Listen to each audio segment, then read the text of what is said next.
Naglabasan na ang mga crayfish dahil malinaw na ang tubig nila.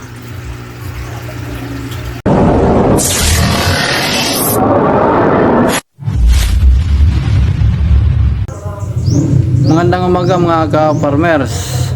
Magpalit tayo ng tubig ng ating alagang crayfish para naman ay maging malinaw uli ang kanilang ginagalawan na tubig. Tara, tingnan natin sila doon sa aking rep tub.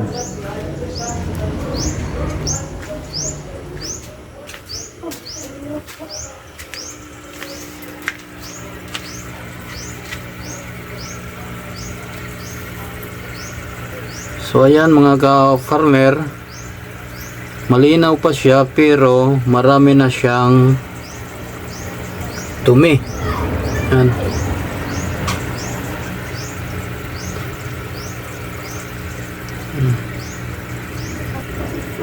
Ayan o, nagtatago yung crayfish.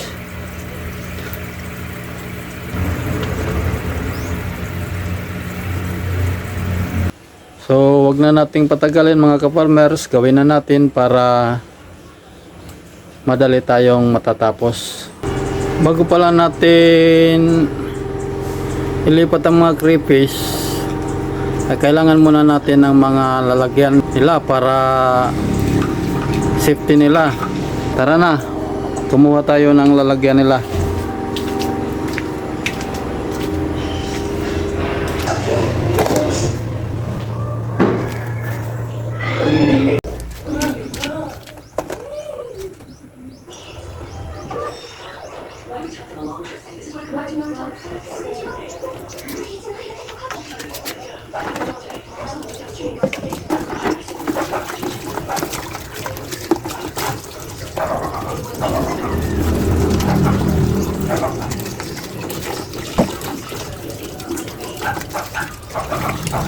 A few moments later. Okay, tapos na mga ka-farmers at ilagay na natin yung mga crayfish. Tara.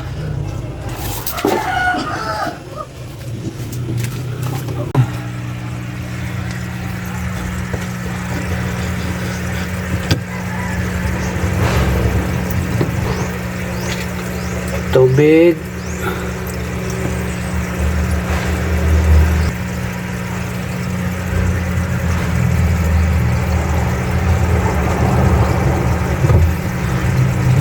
Dalawa nga ang nandito. So dalawa ang i-prepare natin.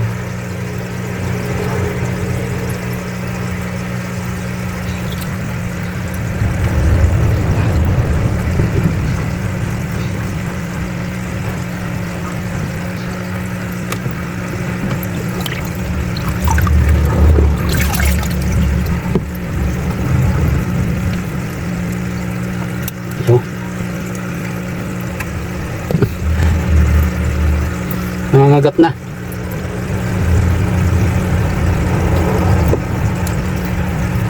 Dahil nangangagat, ito na muna.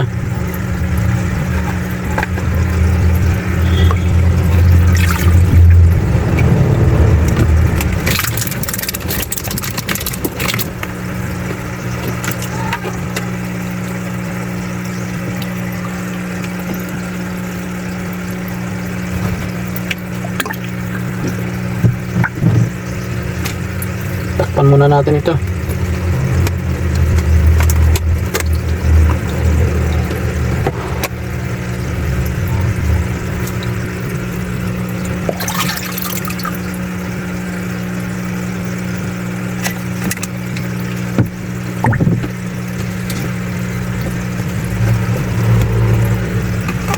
Yep.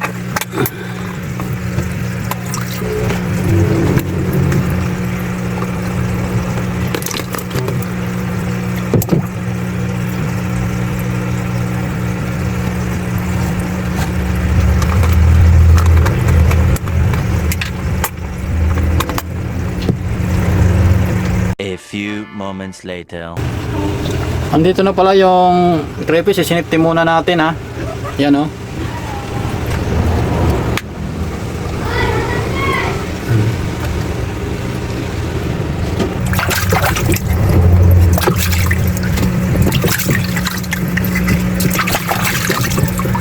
kailangan hugasan din natin ang mga tubo para matanggal ang mga lumot o ang ano niya, mga dumi na nakakapit. A few moments later. So ayan na guys, nagalabas na lahat sa Tupperware ang aking mga crayfish. Yung isa na sa kabilang apartment, ayan.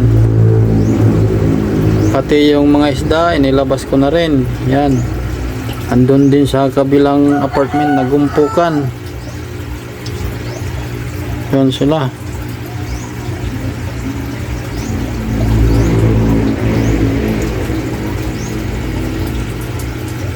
Yan. Kaya naglabasan na ang mga crayfish dahil malinaw na ang tubig nila. Kung marumi pa ang tubig na yan, baka nagsitago na naman ang mga yan. Ngayon yan, mga nakalabas. Noong hindi ko pa pinapalitan ng tubig, hindi mo makikita yan sa araw. Nakatago talaga yan sa mga tubo na yan. Nagpakatago sila.